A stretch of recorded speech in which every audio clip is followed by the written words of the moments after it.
Hello, नमस्कार। स्वागत है आपका जंगल की आवाज सीजन 2 के एपिसोड 7 में। ये नेचुरलिस्ट फाउंडेशन द्वारा एक साप्ताहिक पॉडकास्ट पहल है। इस पॉडकास्ट के साथ हम आपको वन्य जीव संरक्षण, वैज्ञानिक रिसर्च और सरकारी पर्यावरण नीतियों के करीब लाएंगे। मैं हूँ शिखा पांडे और आज के इस एपिसोड की शुरुआत में बात होगी दो विपरीत तत्व यानी कि हिमखंड और ज्वालामुखी के बारे में। पहले बात करेंगे कि कैसे प्रकृति के आगे मानव विवश हो जाता है और साथ ही साथ इंडोनेशिया में हाल ही में हुए ज्वालामुखी विस्फोट पर नजर डालेंगे। इसके बाद रवाना होंगे कनाडा की तरफ और पता लगाएंगे कि वहाँ की खूबसूरत आइस शेल्फ को किसने, क्यों और कैसे नुकसान पहुँचाया है। इस दौरान हम समुद्र और ग्लेशियर पर ग्लोबल वार्मिंग के प्रभाव को भी समझेंगे। अंत में विदा लेंगे एक संतुष्ट करने वाली खबर से और जानेंगे कि भारत की सरकार अपने किन दो महत्वपूर्ण जीवों के संरक्षण के लिए नए प्रोजेक्ट ला रही है और इस प्रोजेक्ट में क्या लाभ होंगे। तो चलिए शुरू करते हैं। इंडोनेशिया रिंग ऑफ फायर पर स्थित होने के कारण कई ज्वालामुखियों और भूकंपों का घर है। ये रिंग ऑफ फायर तकनीकी रूप से एक घोड़े की नाल के आकार का क्षेत्र है जो प्रशांत महासागर के चारों ओर टेक्टोनिक प्लेटों के किनारों के मेल से बनता है। ये क्षेत्र दुनिया के रिकॉर्ड किए गए भूकंपों का 90% और सभी सक्रिय ज्वालामुखियों का 75% भाग रखता है। इंडोनेशिया में कुल 147 ज्वालामुखी हैं जिनमें से 79 सक्रिय हैं। उत्तरी सुमात्रा के एक द्वीप में स्थित इंडोनेशिया के माउंट सिनाबंग में हाल ही में हुए विस्फोट ने धुएं और राख के 16,000 फीट के विशाल बादल को आकाश में भेज दिया और आसपास के स्थानों को अंधेरे में छोड़ दिया। 400 वर्षों में पहली बार जीवंत हुआ ये ज्वालामुखी पर्वत अब अत्यधिक सक्रिय हो गया है। 2014 में हुए एक विस्फोट में 16 लोग मारे गए थे, जबकि 2018 में हुए विस्फोट ने 7 लोगों की जान ले ली थी। ज्वालामुखी प्रकृति की सबसे विनाशकारी शक्तियों में से एक है। हमारे ग्रह के चारों ओर लगभग 1500 सक्रिय ज्वालामुखी वितरित हैं और इनमें से कुछ समुद्र तल पर भी पाए जाते हैं। लगभग 75% ग्रह ज्वालामुखी वहां स्थित हैं जहां टेक्टोनिक प्लेट्स मिलती हैं, फिर चाहे वो जमीन हो या पानी के नीचे। लेकिन आप सोच रहे होंगे कि ये ज्वालामुखी फटते क्यों हैं? एक ज्वालामुखी को सक्रिय, निष्क्रिय या विलुप्त ज्वालामुखी के रूप में वर्गीकृत किया जा सकता है।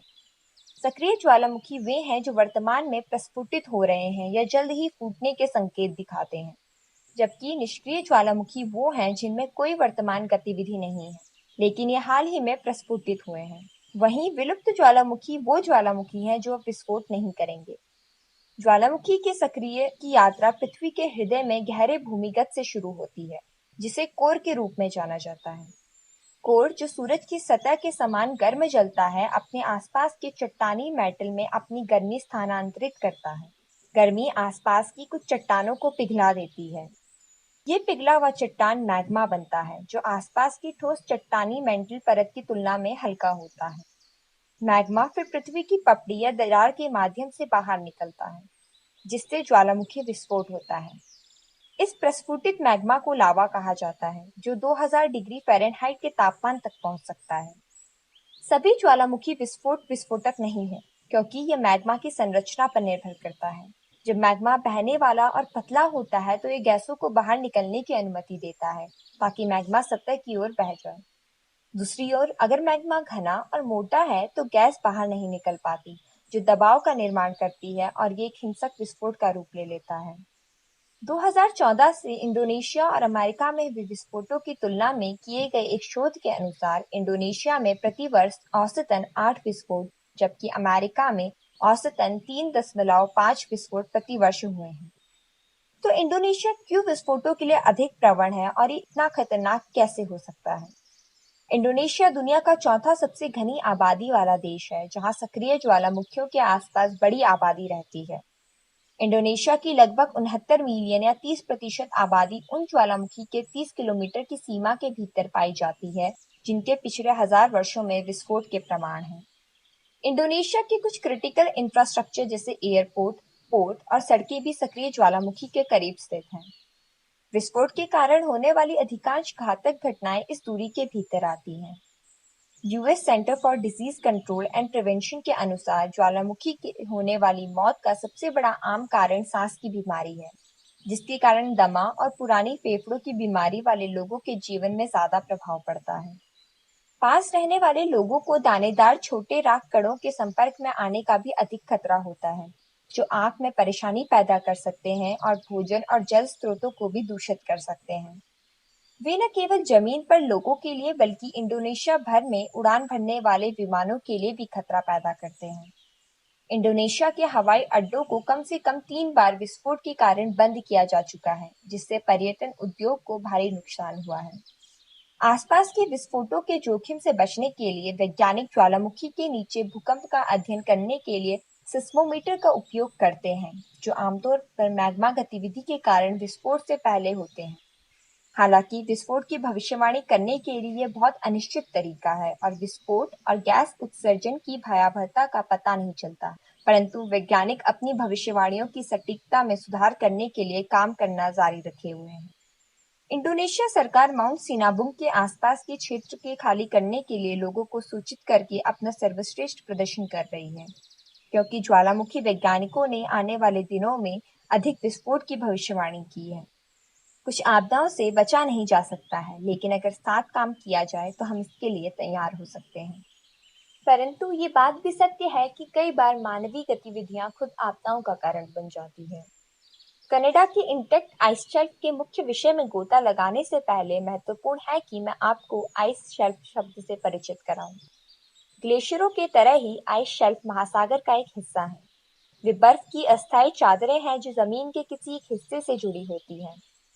आइस शेल्फ तब बनती हैं जब वे भूमि से बर्फ प्राप्त करती हैं, और जब हिमशैल सिकुड़ जाते हैं तो ये भी खत्म होने लगती हैं। ये बर्फ का देना और लेना उन्हें गतिशील स्थिरता बनाए रखने में मदद करता है। दुनिया की अधिकांश आइस शेल्फ अंटार्कटिका के तट पर पाई जाती हैं। जहां तक कनाडा की बात है तो कनाडा में एल्समेयर द्वीप का उत्तरी तट कई प्रसिद्ध आइस शेल्फ्स का घर है, जिनमें मार्कम और वॉर्ड हंट बर्फ शेल्फ शामिल है। अब कनाडा की आखिरी इंटैक्ट आइस शेल्फ पर हालिया रिपोर्ट को देखें तो इस इंटैक्ट आइस शेल्फ का अधिकांश भाग टूटकर कई हिमखंडों में बंट गया है। रिपोर्ट के अनुसार एल्समेरी द्वीप के उत्तर पश्चिमी किनारे पर कनाडा का 4000 साल पुराना मिल्ने आइस शेल्फ जुलाई के अंत तक देश का आखिरी इंटैक्ट आइस शेल्फ था, पर फिर सैटेलाइट तस्वीरों से पता चला कि इसका लगभग 40% हिस्सा टूट चुका है। इस कारण बहुत से छोटे हिमखंडों के साथ साथ दो विशाल हिमखंड टूटकर समुद्र में बहने लगे। सबसे बड़ा मैनहट्टन के आकार का है, 21 वर्ग मील चौड़ा और 7 मील लंबा, और इसकी परत 230 से 260 फीट मोटी है। आइस विश्लेषक एड्रिन व्हाइट ने कहा कि यह बर्फ का एक विशाल ब्लॉक है। अगर इनमें से एक तेल रिग की ओर बढ़ने लगे तो वास्तव में अपने तेल रिग को खुद स्थानांतरित करने के अलावा और कोई भी तरीका नहीं हो सकता। नीले पानी की लकीरों से घेरी गई ये 72 वर्ग मील सफेद बर्फ की शेल्फ शुरुआत में कोलंबिया जिले से भी बड़ी मानी गई, लेकिन अब ये घटकर 41 वर्ग मील तक हो गई है। तो क्या ये एकमात्र ऐसा मामला है जो जानकारी में है? यदि नहीं, तो फिर दुनिया भर में आइस शेल्फ को आज तक कितना नुकसान हुआ है? आइस शेल्फ का गिरना हालांकि एक प्राकृतिक प्रक्रिया है, लेकिन पिछले 30 वर्षों में अंटार्कटिक प्रायद्वीप पर और कनाडा के उत्तरी तट पर आइस शेल्फ ने तेजी से विघटन का अनुभव किया है। मार्च 2008 में अंटार्कटिका में विल्किंस आइस शेल्फ 400 से अधिक वर्ग से पीछे खिसक गई थी। बाद में उस वर्ष की गर्मियों में उत्तरी कनाडा में एल्समेरी द्वीप के साथ जुड़े कई आइस शेल्फ कुछ ही दिनों में टूट गए। पिछले वर्षों में कुछ हफ्तों की अवधि में ही कई आइस शेल्फ टूटे हैं, जिसके कारण समुद्र में छोटे हिमखंड बिखरे हुए नजर आने लगे। अन्य आइस शेल्फ ने तो दोहराया पतन का अनुभव भी किया है। अब सवाल ये उठता है कि उत्तरी कनाडा और अंटार्कटिक प्रायद्वीप जैसी जगहों पर लगातार ये बर्फ की शेल्फ क्यों टूट रही हैं? वैज्ञानिकों का दावा है कि ये गर्मी और ग्लोबल वार्मिंग के कारण होता है। कोपलैंड ने कहा, बिना किसी संदेह के ये जलवायु परिवर्तन है। ऊपर गर्म हवा और नीचे गर्म पानी दोनों की वजह से बर्फ की शेल्फ पिघल रही है। कनाडा में एल्समेरी द्वीप के उत्तरी तट पर एक बड़ी निरंतर बर्फ की शेल्फ हुआ करती थी, लेकिन मानव निर्मित ग्लोबल वार्मिंग के कारण ये पिछले दशकों से टूट रही है। 2005 तक केवल 6 शेष बर्फ की शेल्फ बची थी, लेकिन मिलने वास्तव में अंतिम पूर्ण बर्फ शेल्फ थी। पर इन सबसे क्या और क्यों फर्क पड़ना चाहिए? जानकारी के लिए, एक बर्फ शेल्फ अपने पीछे की पूरी बर्फ की चादर को संभालने का कार्य करती है। शेल्फ का टूटना पूरी शीट को संरचनात्मक रूप से कमजोर करता है और ग्लेशियरों को इसमें तेजी से प्रवाहित होने की अनुमति देता है, जिससे समुद्र की ओर पूरी शीट खिसकने लगती है। हाल के शोध ने सुझाव दिया है कि फीडर ग्लेशियर आइस शेल्फ के ढहने के बाद 5 गुना तेजी से समुद्र की ओर बह सकते हैं। जैसे ही एक बर्फ की चादर समुद्र में समा जाती है, समुद्र का स्तर बहुत तेजी से बढ़ जाता है। हम जानते हैं कि महासागर पिछली सदी में 19 सेंटीमीटर तक बढ़ चुके हैं, यानी कि प्रतिवर्ष लगभग 1 से 3 मिलीमीटर की दर से, और अब आइस शेल्फ के निरंतर टूटने से ये समुद्र स्तर को सदी के अंत तक 1 और मीटर तक बढ़ा सकती है, भले ही हम आज से ही सभी उत्सर्जन को रोक दें। अब बात करते हैं कि आने वाले वर्षों में दुनिया इस बदलाव का गवाह कैसे बनेगी। न्यूटन के सार्वभौमिक आकर्षण के नियम के अनुसार बड़े पैमाने पर वस्तुएं अन्य वस्तुओं को उनकी ओर आकर्षित करती हैं। बर्फ की चादरें अविश्वसनीय रूप से बड़े पैमाने पर हैं और समुद्र को उनकी ओर खींचती हैं। जब वे पिघलती हैं तो गुरुत्वाकर्षण आकर्षण को कमजोर कर देती है और समुद्र के इस छोर के विपरीत छोर की ओर वापस वितरित होने की संभावना बढ़ जाती है। इसका मतलब है कि अंटार्कटिका की बर्फ की चादर के पिघलने से बोस्टन और न्यूयॉर्क के पास समुद्र का जल स्तर बढ़ेगा, और यदि ग्रीनलैंड की बर्फ की चादर पिघलती है तो परिणाम स्वरूप ऑस्ट्रेलिया के पास समुद्र के स्तर में वृद्धि होगी। यही नहीं, अकेले पश्चिम अंटार्कटिक बर्फ की चादर के नुकसान के परिणाम स्वरूप लगभग 3 मीटर समुद्र स्तर की वृद्धि होगी, जिसमें पूर्वी तट के साथ कई अमेरिकी शहर और बांग्लादेश वो किरिबाती द्वीप राष्ट्र जैसे कई निचले इलाके पूरी तरह से डूब जाएंगे। इस हिसाब से एक जाहिर सा प्रश्न उठता है कि हम इसके बारे में क्या कर रहे हैं। दिसंबर 2015 में ग्लोबल वार्मिंग को 2 डिग्री सेल्सियस से नीचे रखने के लिए 195 देशों ने पेरिस में एक समझौते पर हस्ताक्षर किए थे, जिसके अनुसार पेरिस समझौते पर हस्ताक्षर करने वाले देश जीवाश्म ईंधन से अक्षय ऊर्जा की ओर बढ़ना शुरू कर देंगे, जिससे उत्सर्जन कम करने का लक्ष्य अंततः 2050 तक शुद्ध शून्य उत्सर्जन तक पहुंच जाएगा। कुछ वैज्ञानिक सुझाव देते हैं कि पश्चिम अंटार्कटिक बर्फ की चादर पर भारी मात्रा में समुद्र के पानी को पंप करना इसे ढहाने से रोक सकता है और इससे समुद्र के बढ़ रहे जलस्तर में रुकाव आएगा, लेकिन ये तय क्षेत्र के अद्वितीय पारिस्थितिकी तंत्र के लिए संभावित विनाशकारी प्रभाव लाएगा। यही नहीं, ये बेहद महंगा, अविश्वसनीय रूप से कठिन और जोखिम भरा भी होगा। ये प्रकाशन प्रत्यक्ष मानव हस्तक्षेप के माध्यम से बर्फ की चादर के पतन को रोकने का प्रयास करना कितना चुनौतीपूर्ण होगा, इसका संकेत देता है। समुद्र के स्तर में वृद्धि को सीमित करने की प्राथमिकता अभी भी ग्रीनहाउस गैस उत्सर्जन में कटौती करना है।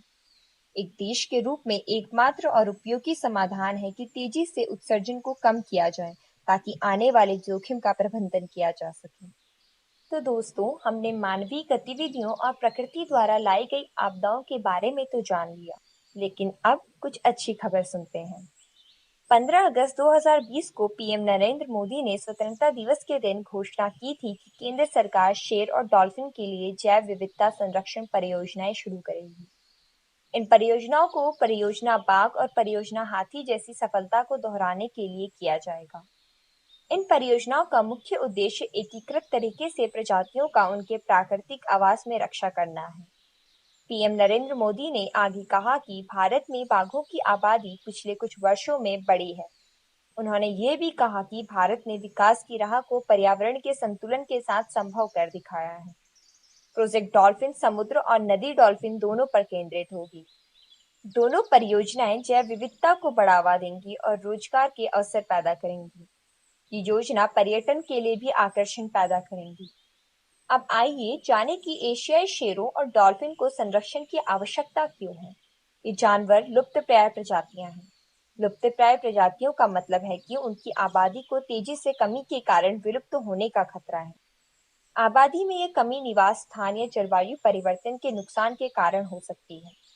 तो चलिए अब इन रहस्यमय प्राणियों के बारे में कुछ और तथ्य जानते हैं। एशियाई शेर पैंथेरिन बिल्लियों की श्रेणी के हैं। भारत में 5 पैंथेराइन बिल्लियां हैं, जिनमें Bengal tiger, snow leopard, Indian leopard, clouded leopard और एशियाटिक शेर शामिल हैं। एक वक्त था जब एशियाई शेर भारत के मध्य पूर्व में पश्चिम बंगाल राज्य से मध्य प्रदेश में रीवा तक वितरित थे, परंतु अब वर्तमान में गिर राष्ट्रीय उद्यान और वन्यजीव अभयारण्य एशियाई शेर का एकमात्र निवास स्थान बचा है। एशियाई शेरों की अंतिम बची आबादी गुजरात के सौराष्ट्र क्षेत्र के दक्षिण पश्चिमी भाग में शुष्क पर्णपाती जंगल और खुले घास के मैदानों के घने क्षेत्र में मौजूद है। एशियाई शेर को IUCN लाल सूची में लुप्तप्राय के रूप में सूचीबद्ध भी किया गया है। अब डॉल्फिन की बात करें तो गंगा नदी डॉल्फिन नेपाल, भारत और बांग्लादेश में गंगा और ब्रह्मपुत्र नदियों और उनकी सहायक नदियों में निवास करती है। गंगा नदी की डॉल्फिन एक स्तनपायी है, इसलिए यह पानी में सांस नहीं ले सकती है और हर 30 से 120 सेकंड में वापस तट पर आती है।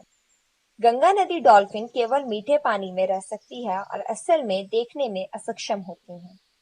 गंगा नदी की डॉल्फिन को भारत सरकार ने अपने राष्ट्रीय जलीय पशु 2010 के रूप में मान्यता दी है। ये एक स्वस्थ नदी की पारिस्थितिकी तंत्र के आदर्श पारिस्थितिक संकेतक के रूप में कार्य करती हैं। भारत में इन्हें 7 राज्यों में वितरित किया जाता है: असम, उत्तर प्रदेश, मध्य प्रदेश, राजस्थान, बिहार, झारखंड और पश्चिम बंगाल। अब हम व्यक्तिगत रूप से प्रोजेक्ट शेर और प्रोजेक्ट डॉल्फिन के विवरण पर ध्यान देंगे। तो सबसे पहले बात करते हैं शेर परियोजना की। ये परियोजना वानिकी और जलवायु परिवर्तन मंत्रालय द्वारा संभाली जाएगी। इसमें एशियाई शेर और उसके परिदृश्य का संरक्षण शामिल होगा। इस परियोजना में आधुनिक तकनीकों को शामिल करके शेरों के आवास के विकास पर ध्यान दिया जाएगा। यह पशु चिकित्सा देखभाल और उन्नत विश्व स्तरीय अनुसंधान के माध्यम से शेर और उससे जुड़ी प्रजातियों में बीमारियों के मुद्दे को भी संबोधित करेगा। ये परियोजना मानव वन्यजीव संघर्ष को भी संबोधित करेगी, जिसमें आसपास के क्षेत्रों में रहने वाले स्थानीय समुदाय शामिल होंगे और इस तरह से स्थानीय लोगों को आजीविका के अवसर भी प्रदान करेगी। 1 साल पहले भारत ने केंद्र सरकार से 98 करोड़ रुपयों के बजटीय योगदान के साथ एशियाई शेर संरक्षण परियोजना शुरू की थी। पहले इस परियोजना को 3 वित्तीय वर्षों के लिए अनुमोदित किया गया था, जो कि वित्त पहलू से संबंधित थी, जबकि अब की बार प्रधानमंत्री मोदी द्वारा घोषित प्रोजेक्ट लायन न केवल बढ़ी हुई अवधि और वित्त में प्रवेश करेगा, बल्कि प्रजाति के संरक्षण के लिए आवश्यक सभी मुद्दों को भी संबोधित करेगा। एशियाई शेर गिर नेशनल पार्क और उसके आसपास के वातावरण तक सीमित हो गए हैं। वे गुजरात के सौराष्ट्र क्षेत्र में 9 जिलों में वितरित हैं। जून 2020 में गुजरात वन विभाग ने एशियाई शेर की आबादी में 29% की वृद्धि दर्ज की थी। उनके वितरण क्षेत्र में 22,000 वर्ग किलोमीटर से 36,000 वर्ग किलोमीटर यानी कि 36% की वृद्धि भी देखी गई है। विशेषज्ञों ने एशियाई शेरों के दीर्घकालिक संरक्षण के लिए गुजरात के बाहर प्रजातियों के प्रजनन का भी सुझाव दिया है। अब नजर डालते हैं प्रोजेक्ट डॉल्फिन पर। गंगा डॉल्फिन पारिस्थितिकी तंत्र की समय स्थिति के लिए एक संकेतक प्रजाति के रूप में कार्य करती है। वे उस पारिस्थितिकी तंत्र में अन्य प्रजातियों की स्थिति का भी दायित्व लेती है, क्योंकि वे पानी की गुणवत्ता और प्रवाह में परिवर्तन के लिए बेहद संवेदनशील हैं। वर्तमान में भारतीय नदी प्रणालियों में लगभग 3,700 गंगा नदी डॉल्फिन हैं। जैसा कि पीएम मोदी ने घोषणा की है, परियोजना डॉल्फिन देश के दोनों फ्रेश वाटर नदियों और समुद्री महासागरों पारिस्थितिकी तंत्र में डॉल्फिन के संरक्षण का लक्ष्य करेगी। इसमें विशेष रूप से अवैध शिकार के खिलाफ आधुनिक तकनीक के उपयोग के माध्यम से जलीय आवास और डॉल्फिन का संरक्षण शामिल होगा। ये परियोजना नदियों और महासागरों में प्रदूषण को कम करने में भी मदद करेगी। ये मछुआरों और अन्य नदियों और समुद्र पर निर्भर आबादी की जीविका को बेहतर बनाने में भी मदद करेगी, ताकि उन्हें संरक्षण गतिविधियों और नीतियों के बारे में जानकारी रहे। आगे इसमें भविष्य में पर्यटन के अवसरों को बढ़ावा देने की क्षमता भी होगी। अंत में यही आशा करते हैं कि भारत में पारिस्थितिकी रूप में संतुलित सतह विकास के साथ साथ इन परियोजनाओं का परिणाम भी सफल रहे। इसी के साथ अंत करते हैं आज की पॉडकास्ट सेशन का। आप सबने जंगल की आवाज को मेरे साथ सुना, उसके लिए आपका धन्यवाद। अगर आपको ये एपिसोड पसंद आया हो और हमारी पहल अच्छी लगी, तो नीचे मौजूद लाइक बटन और बेल आइकन पर क्लिक करें, ताकि आप हमारे आने वाले एपिसोड मिस ना कर सकें और हमें सब्सक्राइब करना भी ना भूलें। तो बने रहें हमारे साथ अगले एपिसोड में, जहां हम कुछ और नए विषयों पर बात करेंगे। तब तक के लिए धन्यवाद।